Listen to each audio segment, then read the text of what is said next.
चुपचाप बैठे दाई कैसे दाई नींद लगत का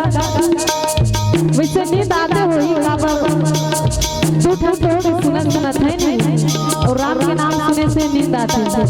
क्या भगवान के कथा है भजन सुने से आदमी ला नींद आती है। तो नींद ला नहीं लाना है भगाना है नींद ला और कैसे टिप्पू भगाना है कैसे भैया हो चुपचाप नहीं बैठना है सबला ताली बजाना है और नींद ला भगाए के एक तरीका है हमारे पर। तो का तरीका है कैसे दादाजी का तरीका है ये रामायण वाला मन आ रहे थे मन 40 बजावर कावर के थे इसे सोचा थे दाई मन कि 40 बजावर कावर के थे टूटन हो गए रामायण वाला मन है नहीं तो ताली बजा के एक ठन फायदा है और कई ठन भी फायदा है। तो हम एक ठन फायदा बजा कौन से फायदा ताली बजा से जे नींद आते ना नींद मन भगा जाते है नहीं। तो चुप जन बैठे रहा तो हाथ ऊपर करके मीठे मीठे तालियों के साथ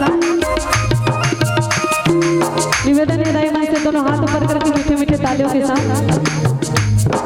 नहीं लागे कौड़िया नहीं लागे पैसा मुक्ति मां में तू राम की कहानी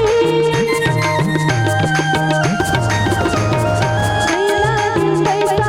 नहीं लागे कौड़ी मुक्ति मां में तू राम की कहानी लागे राम कहानी राम कहानी भरले तुलसी के बानी धीरे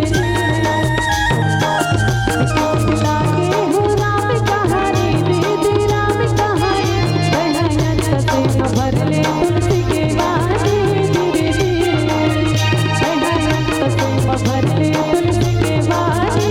धीरे भरले तुलसी के बानी